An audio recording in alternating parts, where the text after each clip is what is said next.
What's going on, y'all? What's going on, y'all? It's the kid FortWorthFabian, BigBossFabo. I am back with the reaction video for you guys, man. Today I have this reaction, man. The top killer kids is trying to confirm that my live stream is working properly. I have top 5 most terrifying killer kids, the scary mysteries reactions, and I've been finding more and more new channels like these, man, that have these mysteries, the top odd, unsolved, all types of stuff, man. So stay tuned, stay engaged. If you like these type of things, check out my horror playlist, my horror reactions. I have a playlist of content like that. You can find a link within the description below. So without further ado, man, let's get into this live stream reaction, man. Like, if you join the live stream, hit the thumbs up, comment, subscribe, all that good stuff, man. Mention how the quality's going in the chat, etc., man, just to let me know so I can stay on top of things on my end. So without further ado, man, let's get into this reaction.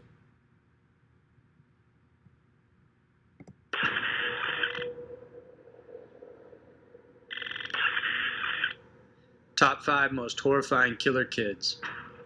Murder is the last thing you'd expect a child to do. But just like adults, there are kids damaged beyond repair as a result of circumstances beyond their control. Sometimes they're even just broken from the start. The next 5 children looked ordinary from the outside, but on the inside there was something sinister lurking. Here are the top 5 most horrifying killer kids. I think I know some of these kids too. I ain't gonna lie. You know me, I stay on top of these things. Number 5, Eric Smith. At 13 years old, Eric Smith had thick aviator glasses, tousled red hair, and freckles. This kid bad. He looked like your typical American teen, but there was something different about him. At a young age, Eric was prone to explosive anger and violence. As a toddler, he would throw tantrums and bang his head on the floor for no reason. Later on, psychiatrists would diagnose him with intermittent explosive disorder, a mental problem causing sufferers to be violent and unpredictable. Add to the fact that Eric was often bullied at school, and the boy became a ticking time bomb. On August 2nd, 1983, the bomb exploded. Summer camp had started, and 4-year-old Derek Robbie was walking to the park where the camp was held. It was only 2 blocks away from his home, with no streets to cross. Eric chanced upon Derek walking alone, and he lured him into the nearby woods, explaining there was a shortcut. Without warning, Eric began strangling the little boy until he fell to the ground unconscious. He then proceeded to pick up 2 large rocks, one after the other, and slam them into his head, resulting in the death of young Derek.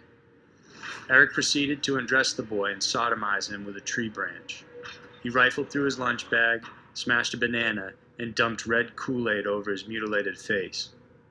By 11 a.m., Derek's mother, Doreen, arrived at the park to pick. This was one of them stories that shocked the nation. I ain't gonna lie. I know a lot of people probably heard about this case, and probably people from outside the country, heard about this case. But these kids, man, you gotta, keep your eye on your kids at a young age. A lot of these kids just be on that cuckoo, on that nutso, that psycho stuff, man. I don't know. And a lot of it, I think, is surrounding your environment, your area. A lot of it is some of them just have mental problems, Pick up her son, but was told he didn't arrive. Shortly after, a search operation was underway, and Derek's body was found. 4 days after this, Eric Smith walked into the police station and offered his help with the case. He gave information and asked questions in a somewhat gleeful way. The investigator didn't think much more of it, as it seemed simply like a child who wanted to play cop. That is, until he mentioned seeing Derek from across the street in an open field, which placed him at the crime scene. Eric was also able to describe Derek's clothes, including the lunch bag he had in his hand that day. 7 days after the murder, Smith confessed to killing Derek.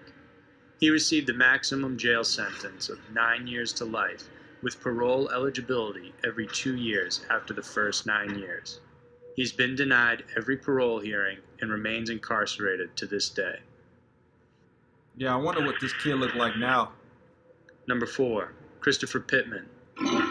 Christopher. It was 2001, and at just 12 years old, Christopher Pittman was already getting into so much trouble that he decided to run away from home. When he was caught, he was placed in an institutional facility and given the antidepressant drug Paxil. He was then shuffled off to live with his grandparents, and with the new town and new home, there came a new doctor too. The Paxil was working for Chris, but wasn't available, so his new doctor prescribed Zoloft instead. Zoloft is known to induce various side effects in children, including aggression, hallucinations, depression, and delusions. Soon after the switch, Christopher began experiencing severe side effects, including a burning sensation all over his body. It got so bad he required additional pain medication. After his grandparents complained that he still felt the side effects, oddly, his Zoloft dosage was increased from 100 milligrams each day to 200 milligrams. Now, why would they do that? Christopher's behavior started becoming more erratic. He ended up choking a fellow student after an argument on the bus. Later, he disturbed the individual playing piano inside his church. That night, he got into a fight with his grandfather and received a spanking. Mad with rage, he marched inside his grandparents' bedroom, took out the shotgun which he had been taught to use, and shot both his grandparents. Using paper and candles, he then set the house on fire and took his grandparents' car, their guns, his dog, and $33 and left. $33. Eventually picked up by police later that night, he told them he had been kidnapped by a man who killed his grandparents. After intense questioning, he eventually confessed to his crimes and even added that his grandparents deserved what they got. Dang, savage. His trial centered on the controversial drug Zoloft and the effects it had on children. The doctor who doubled his dosage was never charged for any crime. What? Currently, Christopher Pittman is still incarcerated and serving a 30-year to life sentence. I don't believe in a lot of these, like, over-the-counter or whatever prescription, a lot of these medications be setting off the wrong alarms in your mind, making you do wrong things, man. Especially young kids that get on medication. I don't think that's good long-term. I feel like that kind of messes you up. Number 3. Joshua Phillips. It was November 3rd, 1998, and 8-year-old Maddie Clifton had disappeared. Police and volunteers searched dumpsters in the surrounding woods near her home, hoping to find some sort of clue for her whereabouts. What they didn't know was that Maddie was right across the street from her house the whole time, stuffed underneath a waterbed inside her friend and playmate, 14-year-old Joshua Phillips' bedroom. What the hell? Josh had no history of violence. He claimed that one afternoon Maddie came over and invited him to play baseball. Maddie threw the ball, and he hit it, sending it back at her, accidentally hitting her in the eye, causing her to bleed. Panicked, Josh brought her inside his house. Josh's abusive father had a strict no visitors policy, and afraid of what his reaction would be if he found her inside, he dragged Maddie into his bedroom and proceeded to strangle her with a phone cord for 15 minutes. Afterwards, he hit her with the baseball bat and then stabbed her 11 times. There was no evidence of sexual assault, but Maddie's body was found naked from the waist down. By the time his father had come home, Josh had stuffed Maddie's body underneath his waterbed mattress, and there it sat for several days decomposing. Police began the search party, and after days of turning up empty, they decided to call it off. That's wild, 7 days bro. after Maddie's disappearance, Josh's mom, Missy Phillips, was cleaning his bedroom when she noticed a wet spot on the floor and thought his waterbed was leaking. She lifted up the mattress to try and locate the leak, and that's when she discovered Maddie's body. In horror, she ran next door and called the police. Josh was arrested in school that day. He confessed to killing Maddie, explaining the fear of his abusive father's reaction as the motive for murdering the little girl. Dang, so this fool, he had sustained abuse all his life. I don't know if that's that's obviously not a substantial excuse. You killed somebody, bro.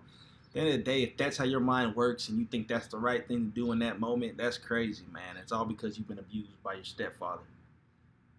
That's wild. But you stuffed a kid in a waterbed, man. Imagine, moms, they always come around to their kids' rooms, picking up laundry, cleaning. Imagine going to your kid's room, you find a kid or a body stuffed under the bed. That would be traumatizing, bro. In 1999, Joshua Phillips was convicted of first-degree murder and was sentenced to life in prison without the eligibility for parole. Number 2, Cindy and Shirley. 15-year-old Cindy Collier and 14-year-old Shirley Wolfe had a history of abuse and brush-ins with the law. Cindy was abused her whole life and raped before she turned 10. By the time she was 15, her rap sheet included theft, burglary, drug abuse, and assault. Shirley also had a similar disruptive past. Her own father, uncle, and paternal grandfather had sexually abused her from the time she was an infant. By the time she was 6, she ran away from home several times until eventually authorities took notice and her father was arrested for the abuse. 6. After he was convicted, she was sent into various foster homes and detention centers. A lot of people don't know this, but the best way to... Bruh, 6 years old, you running away from home? That seems hella young. After meeting only 8 hours before at a bus stop, the girls bonded over their mutual life circumstances and decided they would run away together. They spent time hatching a plan, which involved killing a stranger, then stealing their car. Both girls dyed their hair as a feeble attempt at disguising themselves and went around Cindy's old neighborhood, Auburn Greens in California. They began knocking on doors, and while the majority didn't let them inside their home, finally, one elderly woman did. Anna Brackett, an 85-year-old with grandkids of her own, allowed them in. The girls asked to use the phone, and they chatted with the victim for about an hour. At some point, Anna answered a phone call from her son, who was en route to drive her off to a bingo game. Knowing they had little time, the girls attacked. Cindy grabbed a knife, tossed it to Shirley, who immediately began stabbing Brackett in the back over and over again. Anna begged for her life, but the girls kept going until she was dead. For what, though? After the kill, the girls ransacked the place, looked for cash, and grabbed 2 keys from the counter. The keys they took were the wrong ones for the 1970 Dodge in the garage, and so the girls ran on foot near Highway 49. Oddly enough, Carl Brackett, the son of the victim, saw the 2 girls while he was on his way to his mother's home. Once he got there, he discovered the grisly scene. Eyewitnesses eventually came forward, which led to the girls becoming suspects. Once confronted by police, Shirley immediately admitted to the... So they was trying to steal a vehicle originally. They end up going door to door. You go to somebody's door to kill them and ransack, steal the money. You take the wrong keys, so you take off on foot. It's the dumbest plan ever heard of in life. crime, while Cindy didn't say anything. During interrogation, Cindy was confronted with Shirley's confession, and she began to laugh. She then said, "To honestly tell you the truth, we didn't feel any badness. Then after we did it, we wanted to do another one. We just wanted to kill someone, just for fun." Just for fun. Both girls were convicted of the crime, with Cindy serving the maximum of 9 years for a juvenile. She was then paroled in 1992 and has had no further run-ins with the law. As for Wolf, she was freed on June 30th, 1995, and has been arrested several times since for petty crimes. Number 1. Tyler Hadley. July 16th, 2011. Everyone at school could... Tyler Hadley. You check the live stream 1 second. 2 viewers in the stream, man. Viewers in the stream right now, like the video, man. Like the video right now if you can.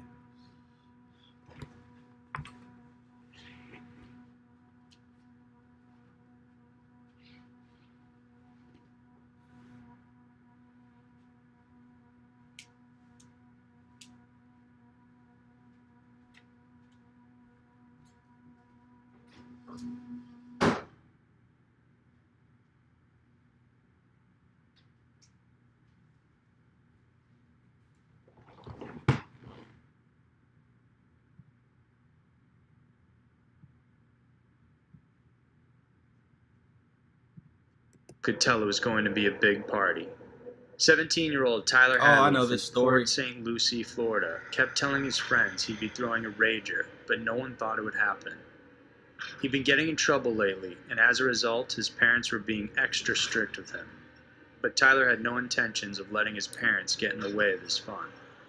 Around 5 p.m., several hours before the party, Tyler popped some ecstasy, grabbed a hammer from the garage, and marched inside his family room where his mom, Mary Jo, was on the computer working.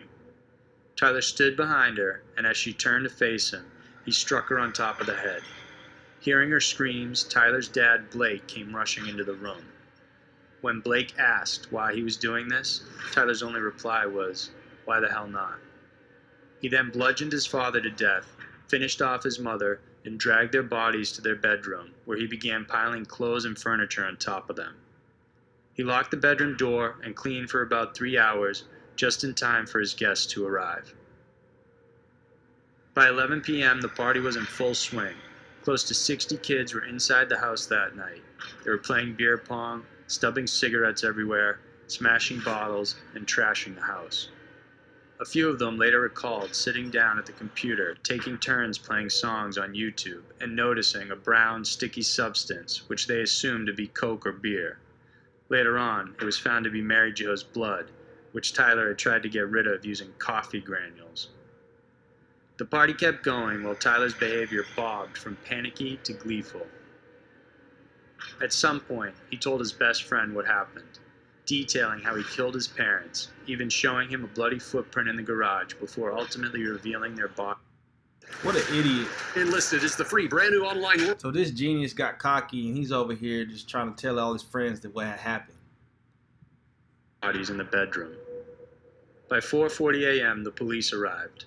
His friend Michael Mandel had called Crime Stoppers to report the murder, and Tyler was arrested when the police discovered the horrifying sight. Tyler's explanations for the crime varied. First, he blamed medications he was taking, then said his father was not his real dad, and insinuated he was physically abusive. Neither of these were true.